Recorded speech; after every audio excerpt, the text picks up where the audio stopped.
but just a little bit about the production context. The film was made, I don't know how many of you have heard of it, with a collaboration between the Revolutionary League of Black Workers and Newsreel. And at the time, Detroit, it was a contentious moment in Detroit history. In 1967, Detroit had the Great Rebellion, which were, what the mainstream news called the riots. Because, economic resources were low, there was a lot of problems with the police, brutality, and so it erupted into days of vandalism, riots, etc. But it kind of galvanized a lot of activism in the city. And the League of Revolutionary Workers emerged, which we can talk about, and we'll talk about in the film, as a coordinating body of local RUMs, or Revolutionary Union movements in Detroit. DRUM, or the Dodge Revolutionary Union Movement, emerged in 1968 through a series of wildcat protests at the Dodge plant in Hamtramck, Michigan, which is a little city inside the city of Detroit. And so they were mostly protesting the UAW, which had no black, at the time, representatives. So the auto workers at different plants decided to get together and form the Revolutionary League of Black Workers to coordinate black protests, and thought Detroit was the best place to start a national revolution because it was at the point of production where all labor flowed. So Newsreel, which was a collective of documentary filmmakers in New York, kind of heard about this. And Newsreel started in 1967 wanting to create a collective of filmmakers who could make alternative films with radical aesthetics, about what the mainstream press wasn't showing you. So Newsreel, one member of them named Jim Morrison, who was not the lead singer of The Doors, saw this and was really inspired and thought, we need to go to Detroit, we need to set up a Newsreel branch there and just radicalize the city, or spread this message throughout, because Detroit is where it's all happening. The rest of Newsreel, which was also setting up locations in other cities throughout the US, there was Newsreel branches in Chicago, Los Angeles, San Francisco. They were interested in this idea, but they didn't really know if they wanted to fund it, because that guy, this guy Jim Morrison, was not kind of a major heavyweight in the Newsreel collective. So he decides to fund it himself through a kind of ill-fated cash smuggling scheme from Canada, which netted him 10 years in a Canadian jail. But his kind of enthusiasm towards the project caught on, and other Newsreel members thought, okay, let's go to Detroit, let's do this. So about half the group that goes to Detroit were really, really invested in just kind of radical, getting involved with all the radical movements in the city. The local Black Panther Party, the White Panther Party, started by Jonathan Clare, and really kind of radical, being part of the student movement there. The other group was really invested in making a film about the League of Revolutionary Black Workers and really working with them to make this film. During the whole production process, these tensions just kept flaring up to the point where Detroit Newsreel just fell apart. And some people decided to leave and go back to New York. Some decided to go to Ann Arbor, where there was a lot of student activism there. And the League sort of caught news of this. And they were like, no, they're not leaving, we're making this film. So the League decided to not steal because they thought it was theirs, but good, right?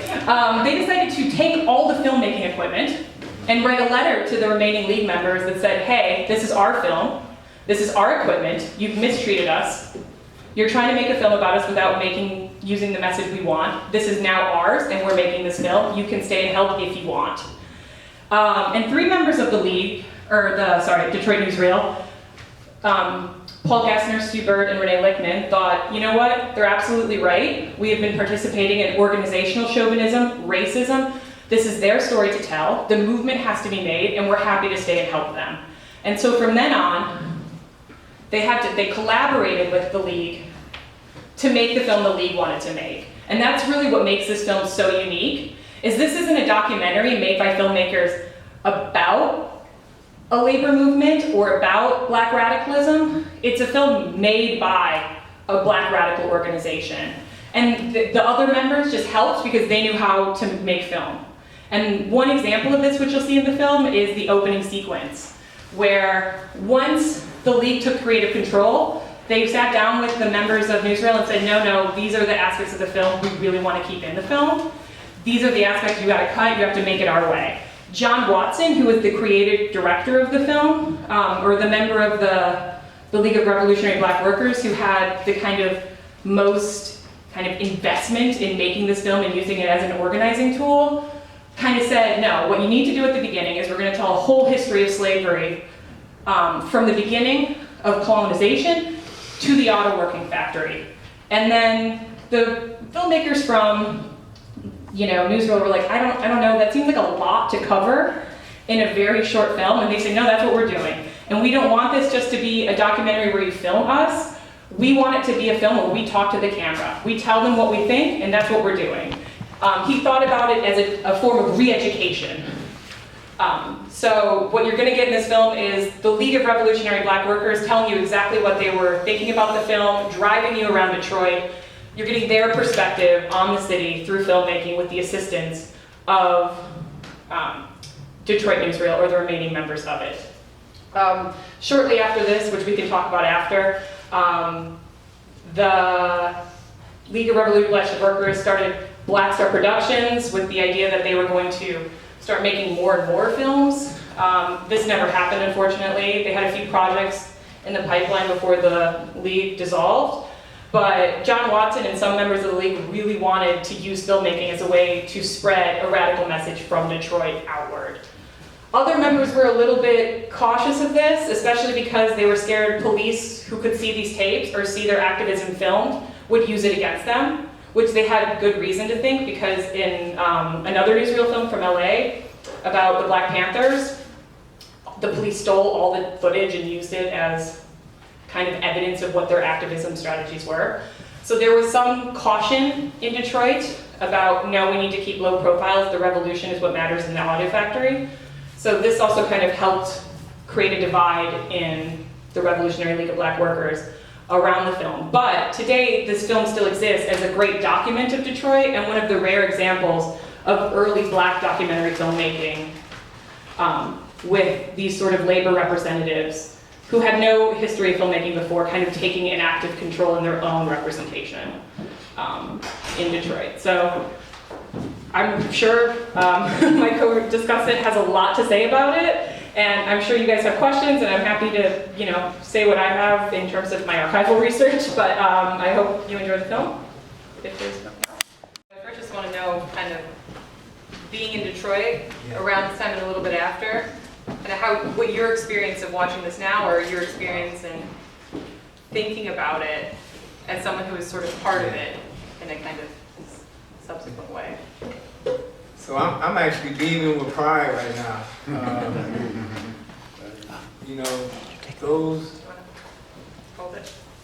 Those were some incredible times. And I was a teenager. I was a teenager at the time, so in my late teens.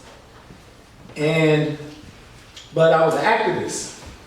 And so all of the members of my family were members of United Auto Workers. They were all working at different plants. My siblings, my cousins, my father, my grandfather. I'm a third generation member of United Auto Workers. So, and it was just not just limited to what was going on in the auto plants. There was a whole atmosphere at that time. It was the Black Power movement that was going on. It was the awakening of Black consciousness that was going on.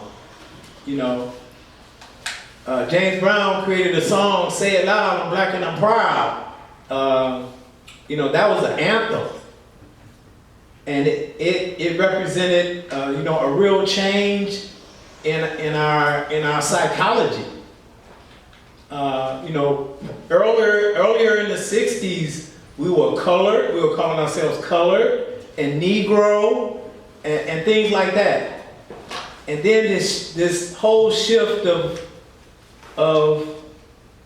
in our mentality occurred, and we rejected those terms like Negro and colored, and we became Black and descendants of Africa. So that was a huge change. So that meant that you know, our hair became different. We started wearing our natural hair. We took pride in our history. We just devoured black history back then to find out more and more. For instance, when I was a kid, I was taught that the Egyptians were white, and I loved history, and I was taught that the Egyptians were white. And when I found out the Egyptians were black, you know, the founders of Egypt were actually black people, I was so pissed off, I threw a brick through my history teacher's window. And I stabbed both of his car tires. I didn't know how else to express my anger. And so, you know, it was really a magical time. And we had Motown music. You know, it was like Motown music was the music of the nation. And so all that was going on. But most importantly, you know, those folks were my mentors. They were my mentors. They set me on a path that I remain on today. You saw Kenny Cockrell speaking. Kenny Cockrell was a lawyer. Nobody can talk as fast as that. Nobody. When I would meet with Kenny Cockrell, I would have like my questions written down, and I would like call time out. Kenny, I need you to ask you another question, you know. But he was very courageous. You know, in courtrooms, he would call a judge a racist pig, and they would lock him up for contempt. And he didn't care. You know, he was like this brave example. And General Baker, like when you heard people being interviewed in front of it, that was Cobo Arena, where they were protesting against the UAW. And they also were saying back then that UAW is an acronym for You Ain't White. Because there was such racism, you know, within the leadership of the UAW back then. But that voice that you heard in the background saying, we finally got the news of how our dues being used, that was General Baker. And he was one of my personal heroes. Actually have an interview with him that I recorded in 2014, and he died like some months after the interview. But if you go to YouTube, Mike Siviwe Elliott, you'll see some of my videos. But you'll see that interview with General Baker, and you will know how powerful that man was. So, you know, growing up with people like that, and not only those guys, it was like James and Grace Boggs, you know, they were there. You know, Malcolm X founded the first. Malcolm X was the minister at Mosque Number 1. Mosque Number 1 was founded in Detroit, and so I was very fortunate. My grandfather was a follower of Marcus Garvey. And so, you know, he instilled in me an international view of black people. So, you know, growing up in those times, and so we had the '67 rebellion, but we also had the shootout at Bethel, at New Bethel Church, where members of the Republic of New Africa, you know, the door on the church was kicked in at New Bethel Church.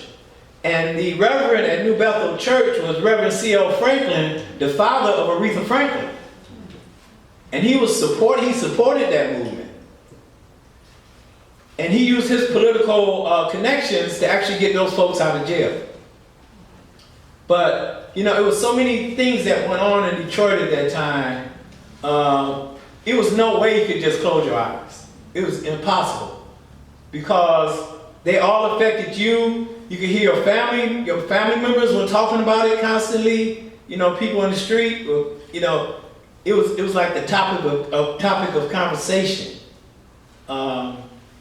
General Baker pointed out quite clearly how at that time, during that period, the real understanding about how capitalism works, you know, was right there in our face. It was like during the '67 riot, black folks were like quarantined to certain areas of the city. But if you worked at one of the assembly plants and you had your ID on you, you could get past patrol barricades and everything else. They said, oh, well, he works at Ford, you know, let him through. He has to produce those cars. And so, you know, it became clear that, wow,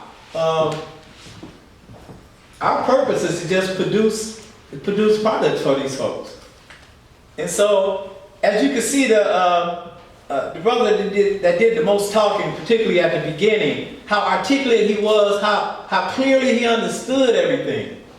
And you know, and most people can explain it to you like that. If you pull one of them to the side, they were all, you know, they just constantly just kept re-educating each other. And, you know, it had a tremendous impact, not only on Detroit, but the entire nation. And so, you know, when DRUM was formed, the Dodge Revolutionary Union Movement, when it was first formed at Hamtramck Assembly Plant, where I worked at later on as a college student, the idea began to spread, and other plants started forming chapters of DRUM. Of course, they didn't call them DRUM because the D was for Dodge. So it was like at the Eldon plant. It was like L-Drum. L-Rum, yeah.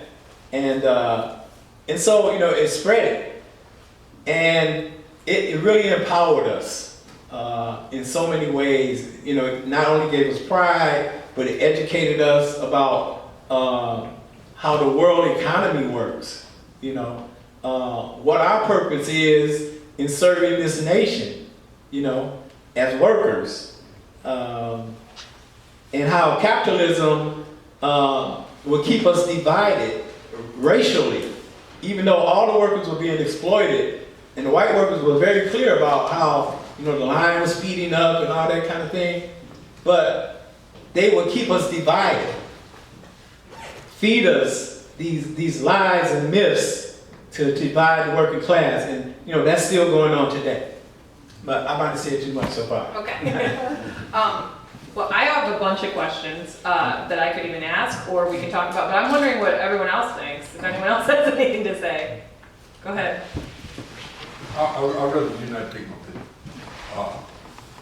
I got drafted in the Army in '66. Mm-hmm. Some of my best friends were from Detroit. Mm-hmm. And so they were always above the other people when it came to sharpness about different things. I've been there quite a few times. To me, they got the best jazz fest that goes on. That's right. Excellent. That's right. True. And I did a lot of research on the city of Detroit. Mm-hmm. One thing that is significant is that I found out that in the 50s, 60s, and 70s, they made over 50% of all the cars in the world. Mm-hmm. Now only 2% come out of Detroit. Yeah. I also found out that when they dropped crack in this country, 3 cities were the first cities to go. One was Oakland, the second one was New York, and the third one was Detroit.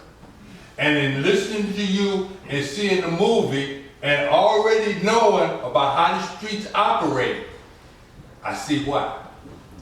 The only dilemma I have is how can I be in this building the same day that the President of the United States is in this building and he leaves. Yeah. And I get the gift and he leaves.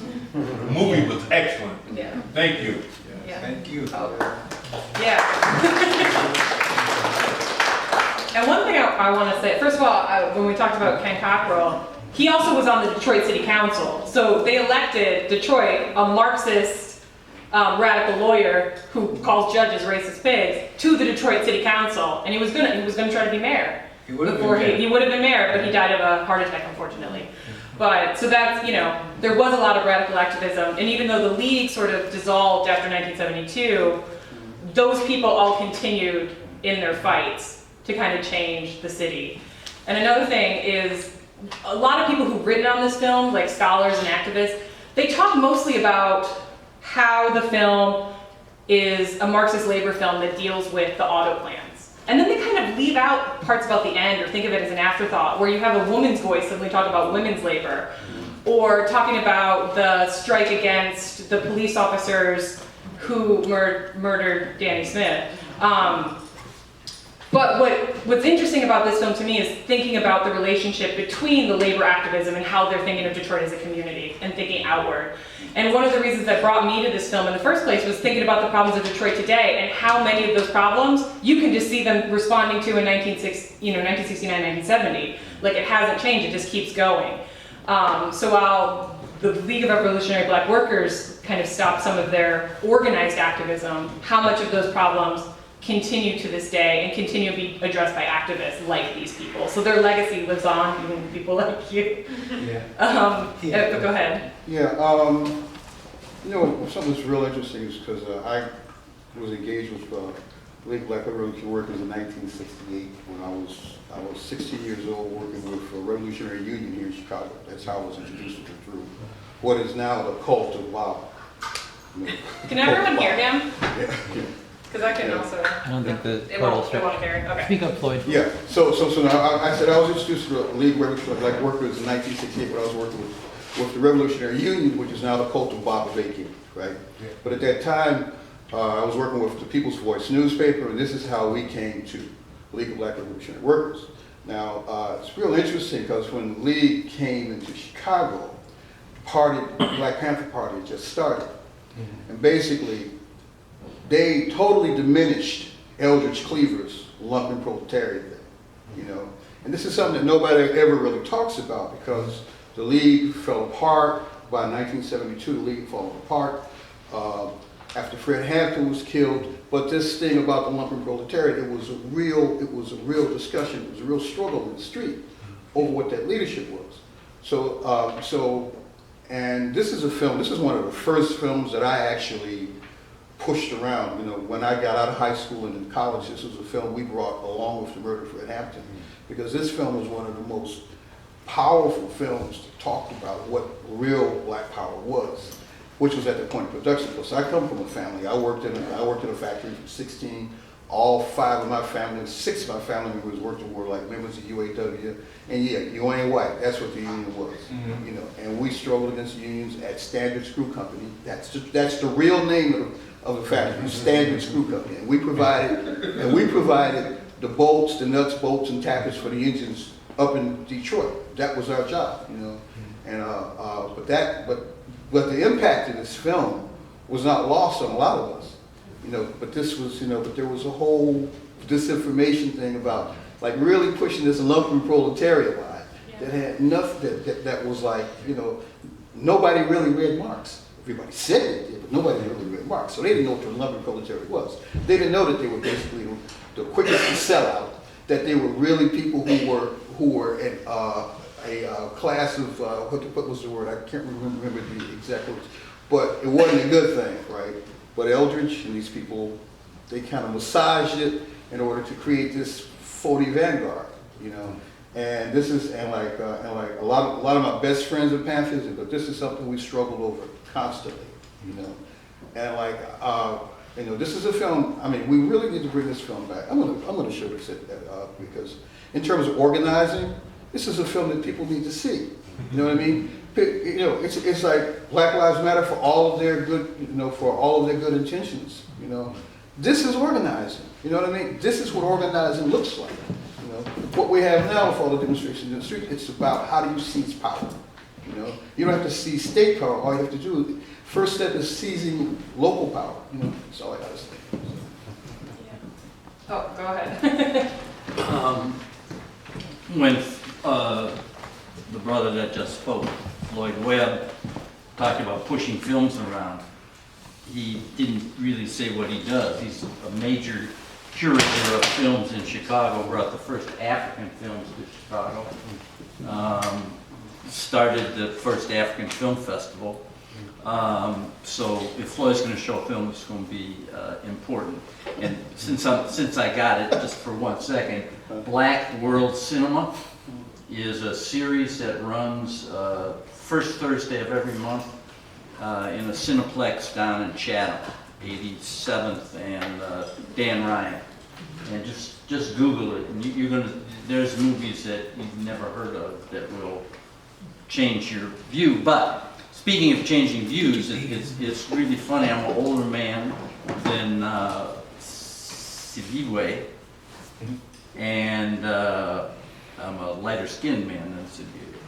But I was moved by exactly the same things, and literally the same man, Kenny Cockrell, who I met in 1980 when he was on the city council, making a film about him. I'm hoping Ann knows this film. Yeah. Called Taking Back Detroit. Yeah, I've seen it. But what's interesting is the organizing part, because everything you said was correct, Ann, that he was going to run for mayor and that.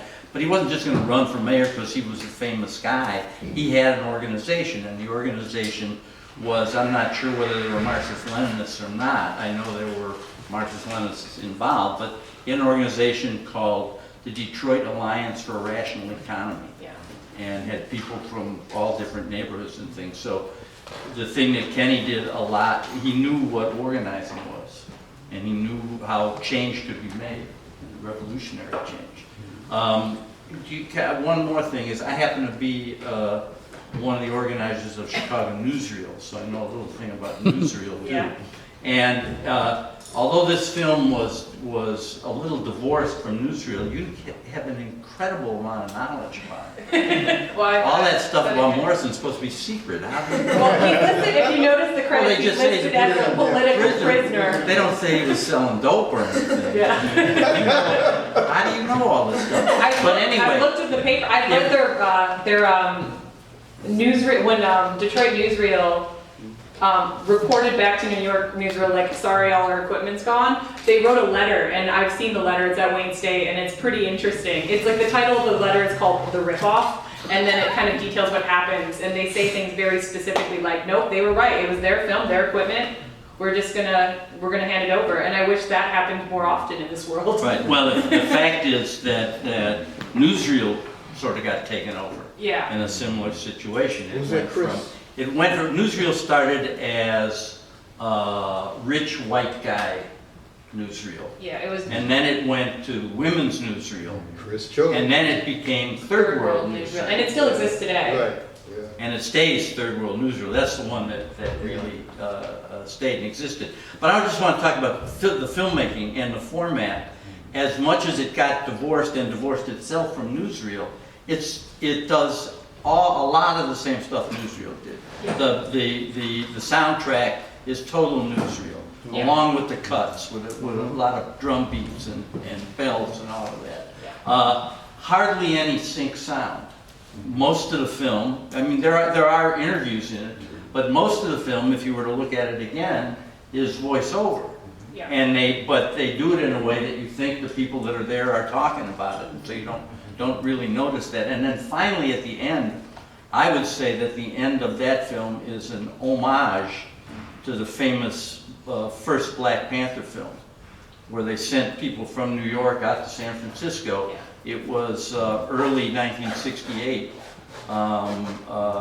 Eldridge was out, but Was it Off the Pig? Or? yeah, that's the film is known as Off the Pig, and they Third World Newsreel markets it as Black Panther now. Yeah. But the end of it is Bobby Seale reading the Black Panther Party 10-point program as the camera moves through the neighborhoods of Oakland. And I was reminded of it when, I don't know whose voice, whether it was John Watson or General Baker, seemed to be reading the precepts or the mission statement of the League of Black Revolutionary Workers. So I just kind of remembered that. Anyway. Yeah. In many ways, thank you. In many ways, from my knowledge and studying it, the filmmakers who made this came to Detroit wanting to make films like that about the Revolutionary League of Black Workers. Although there are some which you can probably tell from the film, very big differences, and one of which is that it's between the Black Panthers and the Revolutionary League of Black Workers, and that's mostly because the Revolutionary League of Black Workers did not want to, they wanted to make sure that they emphasized the lumpen proletariat. That it wasn't about ritualistic marching or kind of uniformed public parades in the way that like the Black Panthers really wanted visibility. The League of Revolutionary Black Workers were kind of cautious of having too much visibility because their emphasis was on organizing the community and trying to get all the local Black citizens involved in the struggle, and then from there they hoped that, you know, white citizens would follow too and create their own struggle that supported it. So there was some differences in the kind of ideology between the Revolutionary League of Black Workers and the Black Panthers, but they also clearly borrowed a lot of the Black nationalist rhetoric from it in some of the filmmaking strategies you see in this film. Okay. I have a question for Mike. Wait a minute. Black nationalist rhetoric. You know, I mean, it's true. There's a tradition. No. We're talking about a black nationalist tradition. Right? Tradition, It's sure. not rhetoric, right? No. I mean, I'm real careful with this language because Okay, I this apologize. tradition we come through. You know, the first labor riot in Detroit was in 1943, when white workers reacted to the black workers who came in the Great Migration, in that Yeah. first wave of the Great Migration.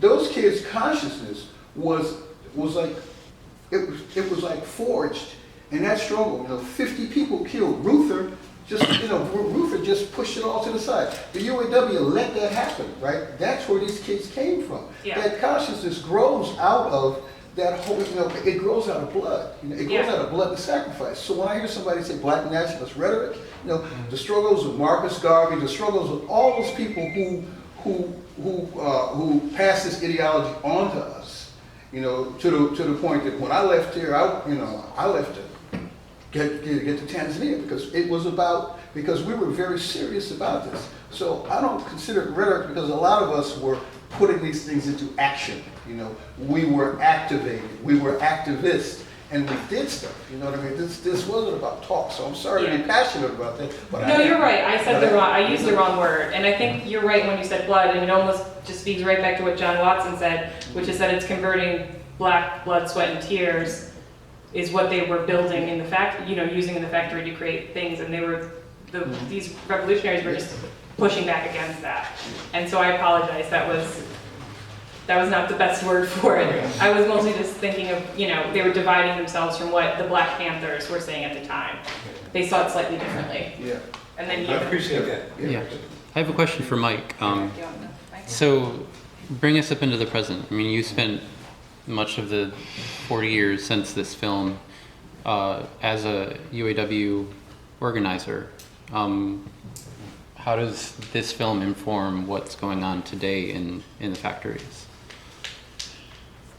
Well, not only in the factories, but when you look closely at those folks marching on the street, demanding justice because the police had killed this kid, it looked exactly like the Black Lives Matter movement today, you know, with the same kind of demands. And, you know, I first started protesting around police stations when I was 17. And, you know, I'm still doing that.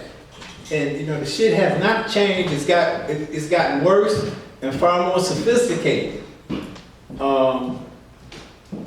So I would say today's labor movement is far more passive than it was before.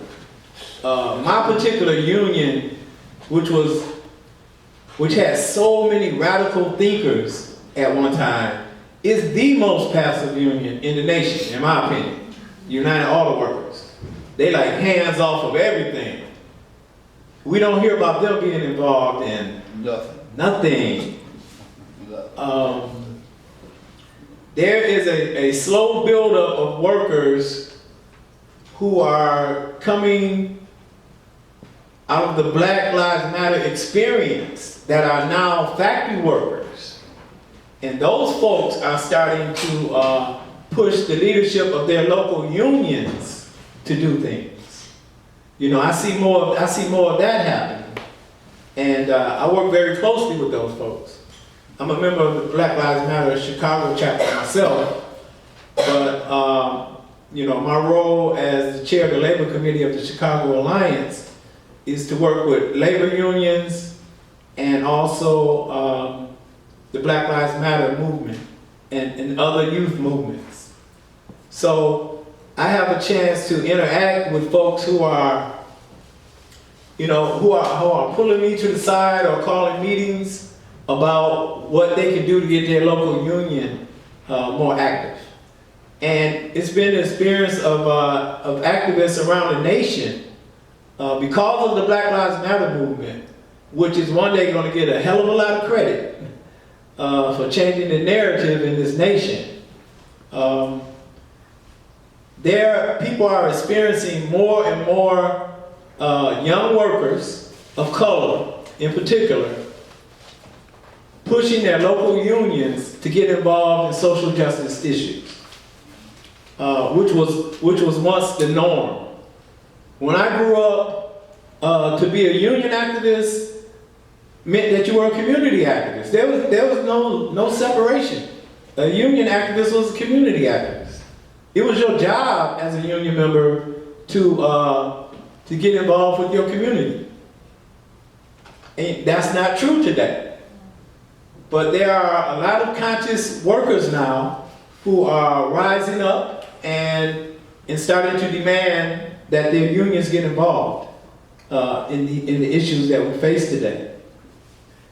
I can say proudly that, the Chicago Alliance Against Racism and Political Repression and the work that we've done through our labor committee, we've been able to receive so we're fighting for an all-elected civilian police accountability council, which is the most radical proposal for police accountability in the nation.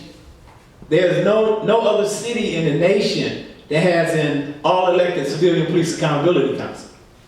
All of the councils and bodies that deal with police are appointed. They're appointed. So they're beholden to the people that appoint them. That's why they're never successful.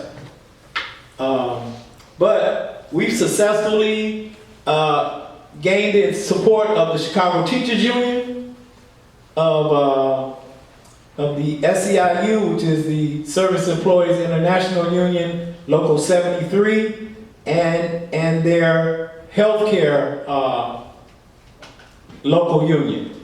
It's SEIU, healthcare union, and some ASME locals, and various locals of the electrical workers union. But so it's slowly changing for the better. It's slowly changing in terms of labor unions using their leverage and their voices to bring about social justice, and to lean on politicians and also to educate their members and the community about what's happening in the social justice movement. So I see a change gradually coming. To answer your question. Is it, let's say I wanted to be an activist or I was involved in activism, and I understand the economical format in which I operate in the capitalistic society. Is it my job to dissertate or to educate the people that I represent the ramifications of what may happen? Like, for example, what has happened with certain unions, like, for example, the steel company, Garfield Park, so it's a disaster. Detroit is a disaster because of certain things that happen within the unions and that happen at the capitalistic foundation. Is it my job to to educate what may happen on the ramifications of moving forward? More importantly, it's your job to organize. So your single voice is not going to have much weight. But if you can organize other people that agree with what you're fighting for, then you'll be much more effective. So, it's important to call meetings with groups of folks to discuss and get their ideas. And, and have them understand exactly what the issue is. So, organizing is the key.